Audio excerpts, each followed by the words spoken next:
Bonjour à tous et bienvenue dans notre programme. On va parler de crypto-monnaie, de blockchain, on va parler de staking, de banque, de fintech, on va parler de cybersécurité et surtout avec nous pour en parler un spécialiste, Serge Maurice Lobréau. Bonjour. Bonjour Laurence. Merci d'avoir accepté notre invitation. Alors on avait très envie de vous rencontrer, de vous connaître et surtout vous interroger, vous poser plein de questions sur cette thématique de la crypto-monnaie. On en parle de plus en plus. En réalité, c'est vrai que c'est pas très nouveau. Vous, ça fait au moins 10 ans que vous êtes sur le sujet? Mais en fait, pas vraiment 10 ans, puisque l'avènement en fait, de la blockchain, parce qu'on parle de crypto-monnaie, mais il faut savoir que la technologie qui la propulse, qui est la blockchain, qui est là depuis 2009, nous, on va dire que ça fait 6 ans et demi qu'on est vraiment impliqué dedans et qu'on travaille dans ce secteur d'activité. Ouais. Alors vous, justement, vous venez du secteur bancaire traditionnel et à un moment, vous avez basculé, vous êtes passé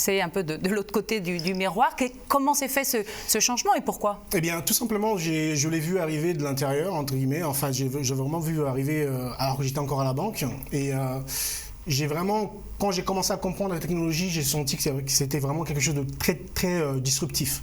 Et ce que j'ai fait tout simplement, quand j'en parlais avec mes collègues, d'ailleurs à l'époque, on se moquait un peu de moi et on disait non, c'est quelque chose qui va disparaître très rapidement, mais ils n'avaient pas compris les implications que cette technologie allait apporter et qu'on allait être le premier secteur justement à être disrupté, comme on dit. Et eh bien, j'ai quitté la banque en 2014, fin 2014, et puis je me suis lancé dans l'entrepreneuriat et avec un volet très focus sur la blockchain et tout ce qui est crypto-monnaie et un moyen de pouvoir utiliser cette nouvelle technologie pour travailler sur tout ce qui est ce qu'on appelle l'inclusion financière. D'accord, on va en reparler parce que ça c'est vrai que c'est un thème important. Vous avez donc créé le groupe Sapian tout simplement avec une bonne quantité d'entreprises complémentaires pour pouvoir finalement créer à part entière une nouvelle crypto-monnaie, l'Ozeti. Oui, exactement. En fait, ce qu'on a voulu faire, c'est que ce secteur d'activité, cette technologie, ce qu'elle apporte, c'est de la liberté. Elle apporte énormément de solutions pour eh bien, propulser des technologies qu'ils auraient coûté il y a encore 10 ans énormément d'argent. Donc cette technologie-là, ce qu'elle nous permet de faire concrètement, eh bien, ça nous permet de pouvoir prendre notre liberté et pouvoir travailler sur les solutions innovantes et disruptives qui vont permettre de pouvoir intégrer au système financier global, on va dire, un grand nombre de personnes pour l'instant aujourd'hui qui sont vraiment complètement délaissées, qui sont complètement qui vivent avec de la finance alternative, on va dire.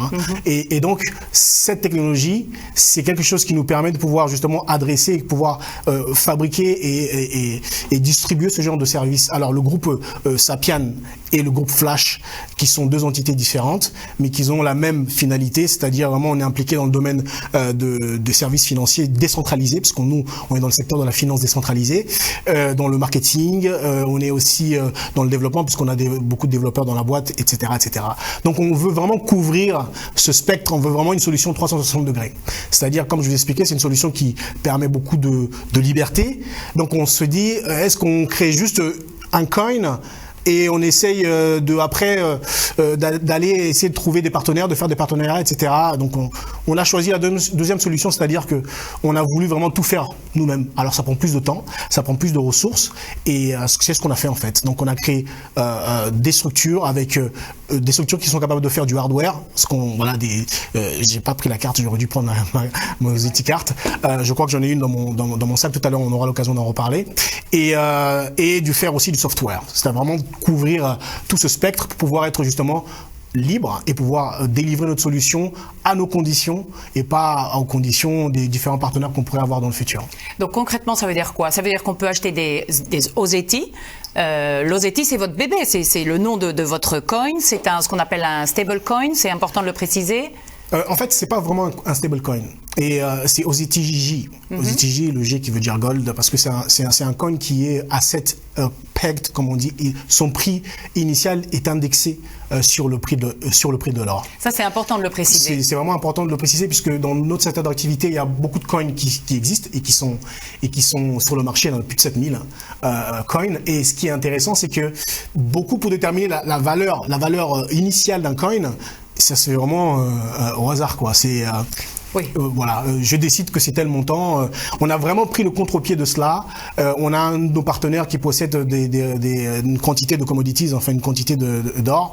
Donc on a décidé d'utiliser le montant qu'il avait pour pouvoir déterminer le prix intrinsèque de notre coin. Donc on a créé 730 millions de coins, donc il n'y en aura jamais plus. Et chaque unité de coin vaut 0,13 centimes de dollars. Enfin, ça ne peut pas valoir moins que ça. Ça, c'est le minimum. Oui, en fait, c'est parce que vous avez commencé, vous m'avez dit si on est un stablecoin. Alors, il y a différentes typologies de coins. On a ce que vous avez appelé des stablecoins. Les stablecoins, ce sont l'USDT, l'USDC, amenés par des compagnies, enfin des leaders du secteur dans d'autres secteurs d'activité. Et ce qu'elles nous ont amené, c'est un stablecoin, par exemple, c'est 1 euro pour un coin. Vous voyez, c'est au moins une parité parfaite. On a ensuite tout ce qui est coin et token qui sont très très volatiles et qui permettent aujourd'hui, faut pas se le cacher, il y a des gens qui font des fortunes avec ce genre de coin, mais c'est très très volatile. Et nous, on va dire qu'on est entre les deux. C'est-à-dire qu'on est stable et pas stable, c'est-à-dire que on a un prix plancher qu'on a déterminé, c'est hard-codé dans notre code, c'est-à-dire que le prix c'est 0,137 exactement, donc ça ne peut pas aller en dessous. Par contre, le prix du marché, c'est-à-dire le coin qui va être là dehors sur des exchanges et que vous allez pouvoir l'acheter pour pouvoir faire vos autres transactions, pour pouvoir utiliser nos services, eh bien, ça sera le prix du marché qui déterminera le prix du coin. Donc, il y a deux valeurs. Il y a la valeur intrinsèque, que je viens de vous expliquer, et il y a une valeur relative qui sera déterminée par la loi du marché, l'offre et la demande. Donc, la loi du marché, c'est ça, c'est toujours l'offre et la demande, mais on a toujours du mal à comprendre comment ce type de monnaie complètement virtuelle, sur quoi ça repose. Donc, dans votre cas, ça repose sur de l'or, donc ça veut dire que c'est quelque chose d'un peu plus tangible et de moins digital et virtuel, n'est-ce pas? C'est ça, c'est vraiment le parti pris qu'on a pris et ça va aller, je pense qu'on en discutera un peu plus tard lors de cet entretien, ça va vraiment dans notre philosophie, c'est-à-dire d'expliquer aux gens que il y a quelque chose de tangible derrière, d'accord? Donc ça, c'est vraiment quelque chose de très important pour pouvoir justement s'adresser aux masses. Parce que par rapport à la question que vous venez de me poser, la valeur, si jamais je vous posais la question de savoir quelle était la valeur de billets, par exemple, de billets de 20 euros, de 50 euros que vous avez dans votre poche, c'est baqué sur rien. En fait, il n'y a rien derrière. C'est un bout de papier. Et la valeur que vous lui donnez, c'est la confiance que vous accordez en vos institutions, à vos gouvernants, à la Banque centrale, etc., etc. C'est juste un bout de papier. Et donc, moi, en tant que commerçant ou en tant qu'utilisateur, etc., c'est complètement subjectif, l'argent. C'est ce que moi, je suis prêt à payer et quelle est la valeur que je donne à ce bout de papier et qui nous permet de pouvoir faire fonctionner notre société, etc. La crypto-monnaie, c'est exactement la même chose, c'est-à-dire que c'est un écosystème. À l'intérieur de cet écosystème, il y a des utilisateurs et c'est le nombre des utilisateurs de cet écosystème qui détermine la valeur de votre coin, en fait. Donc, comme le nombre est limité, donc fatalement, eh bien, plus il y a de gens, comme il y a un nombre limité de coins, la valeur augmente. Donc c'est un mécanisme et c'est un sujet bien plus vaste que cela, c'est-à-dire on va vraiment expliquer l'argent, enfin d'où vient l'argent, d'où vient la monnaie, etc., etc. Et donc ce sont des choses qu'on fait sur divers blogs qu'on a où on explique vraiment les origines de l'argent et pourquoi est-ce que on va dire la prochaine étape c'est la monnaie digitale. Donc tout ce qui est oui, d'ailleurs Christine Lagarde, la présidente du Fonds monétaire européen, mentionnait le fait que l'euro pourrait avoir sa propre monnaie digitale, c'est-à-dire un euro qui serait simplement que virtuel, qui ne remplacerait pas, parce qu'elle veut sans doute pas faire peur, ne remplacerait pas les billets et les pièces, mais visiblement même le secteur bancaire traditionnel est en train d'y venir à ce type de monnaie. En fait, ça me rappelle un peu quand le format MP3 est arrivé. Dites-vous bien. Ça me rappelle vraiment cette période où on a vu des grandes sociétés de musique, de type Sony, Columbia, etc., qui se sont braquées et qui, au lieu d'embrasser cette technologie, se sont mis à la combattre parce qu'il y a eu beaucoup de téléchargements de petits malins qui ont inventé des systèmes avec le téléchargement illégal et tout ça. Je ne sais pas si vous en rappelez, Napster, etc., etc. Donc, ces sociétés-là au lieu d'embrasser cette technologie et de nous mettre à disposition des plateformes de téléchargement légales, elles ont décidé d'utiliser la voie de la répression. Voilà, en allant après les gens qui téléchargeaient de manière illégale, etc. Donc, ce qui s'est passé avec la blockchain, parce que les gens, quand on leur parle de Bitcoin, ils comprennent pas forcément la technologie qui est derrière. Et des fois, c'est bien de faire des rappels. La blockchain, c'est chaîne de blocs. C'est un moyen d'enregistrer de l'information. Voilà, c'est un moyen d'enregistrer de l'information, c'est ce qu'on appelle nous un ledger. Et il faut savoir que ce secteur d'activité, il n'a pas été, il est pas très, on va dire glamour, parce il ne change pas énormément. Il faut remonter. Remontons à 2000 ans et quelques, où on invente les premières normes comptables, 3000 ans et quelques, on invente les premières normes comptables par un Indien d'ailleurs, et c'est une manière de pouvoir comparer les choses avec une norme.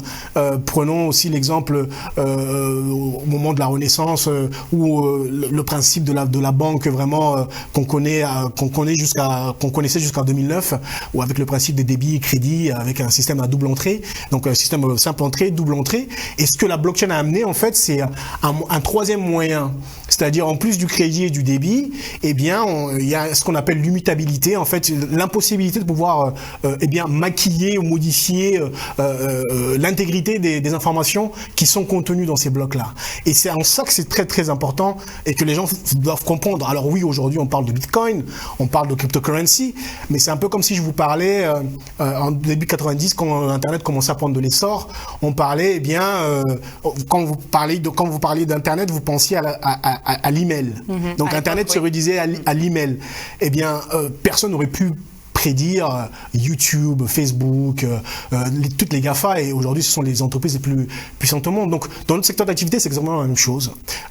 Aujourd'hui, on en est vraiment à la crypto-monnaie. C'est vraiment une seule composante de la blockchain, puisqu'il y a beaucoup d'autres composantes. Et par rapport à ce que vous disiez par rapport aux banques, il y a encore 3 ans, c'était très compliqué dans notre secteur d'activité, notamment quand on voulait ressortir des cryptocurrencies en repassant en dollars ou en euros. C'était très compliqué, puisque quand l'argent arrivait sur le compte, souvent, le coup de téléphone du banquier, qu'est-ce que c'est, d'où ça vient, etc., etc. Donc on était un peu, pour eux, on était une menace. Et pour certaines banques, on est encore une menace, puisque on vient disrupter ce secteur d'activité. Et les choses ont changé. Le cash out maintenant est devenu facile. On n'a pas de problème de fiscalité. On peut retirer des grands montants. C'est pas si simple finalement. En fait, c'est pas que les choses ont changé, c'est que je pense qu'elles ont commencé à comprendre ce que je viens de vous expliquer, le principe de la blockchain, etc.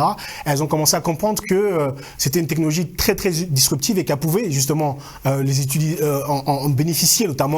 Je parle de la banque, mais je parle du secteur des assurances, avec les smart contracts, où on n'a plus besoin d'un tiers, etc. Et tout est fait à travers ces contrats intelligents. Donc, elles ont compris, elles commencent à comprendre. Et d'ailleurs, on a des très grandes banques comme Goldman Sachs qui ont acheté il y a quelques années Poloniex, qui était à l'époque un des plus gros, ce qu'on appelle un exchange, une place où on pouvait acheter et vendre de la crypto-monnaie.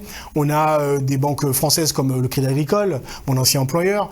On a aussi beaucoup de banques et beaucoup de gouvernements. Et quand vous parlez de la Banque centrale, eh bien oui, et Christine Lagarde, elle a toujours été constante.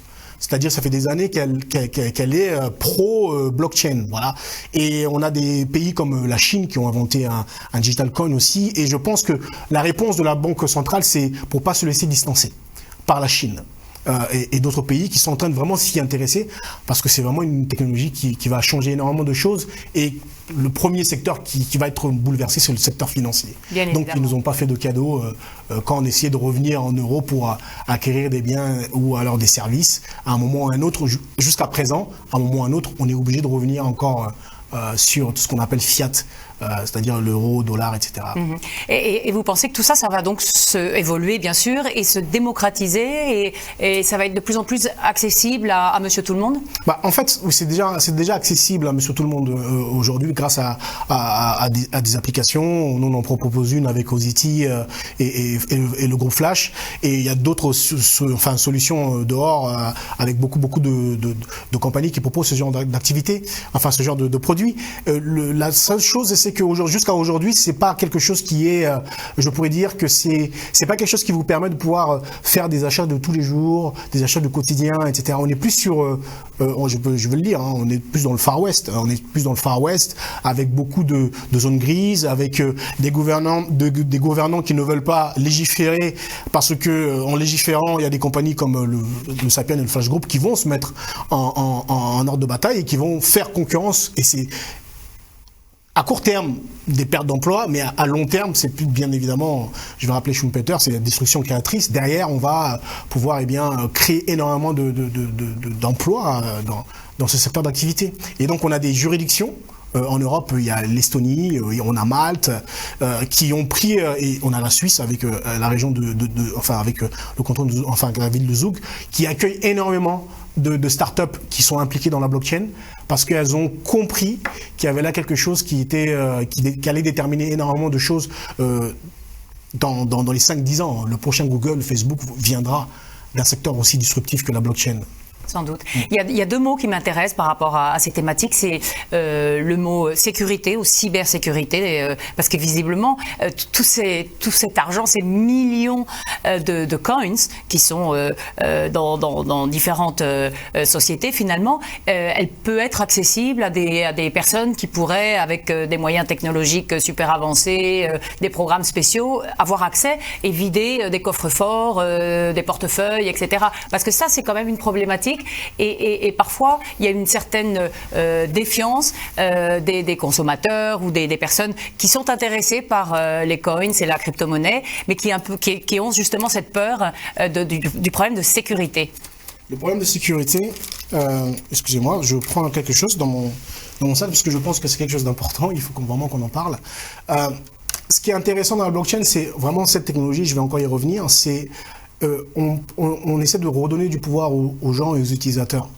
Alors c'est comme ça qu'il faut le comprendre. C'est-à-dire qu'aujourd'hui, avec bien évidemment, c'est comme dans toutes les sociétés. C'est comme à la banque, si jamais vous donnez votre code bancaire, votre code PIN à quelqu'un, ils peuvent aller au distributeur pour retirer de l'argent, etc., etc. En ce qui concerne la blockchain et notamment le secteur de la crypto-monnaie, cryptocurrency, ce qui est intéressant, c'est que les gens peuvent être leurs propres banquiers. Ils peuvent être leur propre banque. Et quand je dis leur propre banquier et leur propre banque, c'est vraiment littéralement ça. C'est-à-dire que votre argent, il n'est pas géré par un tiers de confiance, il n'est pas à la banque, il est vraiment, si jamais vous avez, comme nous on propose chez Sapien et chez Flash Group, on propose cette carte, que je peux montrer à la caméra d'ailleurs, je ne sais pas si on la voit. Si. Voilà, c'est ce qu'on appelle une smart card. Et cette carte, ce qu'elle permet de faire, permet d'avoir une clé de chiffrement à l'intérieur, privée. Cette clé privée, c'est votre, si vous voulez, votre titre de propriété des coins qui sont sur la blockchain que vous utilisez. Donc, si vous perdez cette carte et que vous n'avez pas sauvegardé le mot de passe et une manière de pouvoir récupérer cette carte, bien évidemment, vous perdez votre argent. Et il y a aucun moyen, il n'y a pas de service client que vous allez contacter pour vous réinitialiser votre code, etc., etc. Donc, on responsabilise aussi les gens en leur disant, voilà, c'est vous êtes votre propre banquier, votre argent, il faut quand même y prêter attention et faire attention là où vous stockez vos informations, etc., etc. Donc, c'est vraiment redonner, on va dire, un peu du pouvoir et justement arrêter d'enfantiliser les gens au sujet de leur argent. Et quand je dis arrêter d'enfantiliser, c'est vraiment, je vous parle en tant qu'ancien banquier, c'est notre mission à nous, c'est collecter. Collecter. Quand on prête, prendre le moins de risques possible. Pour être raccord avec les ratios BAL 3, etc., etc., etc. Donc, l'idée, c'est vraiment, quand vous allez à la banque, vous voulez retirer, peu importe la somme que vous voulez retirer, vous ne pouvez pas le faire. Ou vous êtes obligé de prendre rendez-vous à l'avance, on va vous demander qu'est-ce que c'est, pourquoi faire, qu'est-ce que vous voulez en faire, etc., etc., etc. Beaucoup de questions, et en fait, on essaie de vous infantiliser. Notre but, c'est que vous en retirez le moins et que la banque puisse en garder, parce qu'on a des ratios de fonds propres à conserver dans la compagnie, etc., qu'on peut pas se permettre de comme ça laisser les gens venir retirer tout leur argent, etc. Donc c'est en ça que c'est intéressant, parce que avec ce genre de système, si jamais je veux vous envoyer un digital coin, je le fais directement, je ne passe par aucun intermédiaire. J'utilise un système, donc la blockchain qui est là, qui est en place, et dans laquelle vous ne pouvez pas la modifier. Alors, ce sera l'objet peut-être notre réunion où on expliquera vraiment la technologie qui est derrière. Et ce qui fait que ce système est très, très stable. Et donc, même pour le pirater, c'est compliqué parce qu'il vous faut énormément de puissance de calcul pour pouvoir pirater tous les ordinateurs qui ont ce software. Donc c'est beaucoup plus sécurisé parce qu'il y a beaucoup d'endroits qu'il faut attaquer en même temps qu'un endroit centralisé. Donc c'est pour ça que c'est décentralisé et ça peut être centralisé et distribué, mais ça peut être aussi décentralisé et distribué. Donc c'est très très très très compliqué de le hacker et de le pirater. Et d'avoir accès et de le pirater. Il nous reste une petite minute. Et pour conclure, un mot, qu'est-ce que vous auriez envie de dire à quelqu'un qui aurait envie d'investir chez vous, par exemple, j'imagine, c'est quand même le but du jeu. En fait, tout ce que je peux leur dire, c'est qu'il faut qu'ils essaient de comprendre en fait la technologie qui est derrière et surtout qu'ils ne se précipitent pas, qu'ils comprennent d'où vient la valeur et où est-ce que ça va, etc., etc. Nous, on est convaincus que le futur et la démocratisation de tout ce qui est crypto-monnaie, etc., est sur les stablecoins et sur les coins comme les nôtres. C'est-à-dire qu'ils sont indexés sur un actif tangible que tout le monde peut comprendre. Donc on a des gens qui font des coins qui sont basés sur l'immobilier, sur du diamant, sur des métaux précieux, etc., etc. Je veux dire que quand on intègre ce secteur d'activité, c'est toujours bien d'avoir un raisonnement un peu de père de famille, d'essayer de prendre des coins comme le nôtre. Voilà, où ils savent d'où vient la valeur, où ça va pas faire plus 9000% un jour et moins 10 000% le lendemain, mais où il va y avoir une croissance continue, etc. De regarder, de s'informer, de regarder les tracking records et de regarder un peu les performances du coin. Et puis quand on commence à être à l'aise, eh bien, si jamais on est un peu joueur, d'aller chercher d'autres crypto-monnaies qui sont là et qui performent et qui même surperforment l'indice du CAC 40 et beaucoup d'indices boursiers tous les jours. Merci Serge Maurice Lobréau, merci, longue vie au groupe Sapian et bien sûr merci pour toutes ces réponses très, très intéressantes. Merci beaucoup, merci à vous.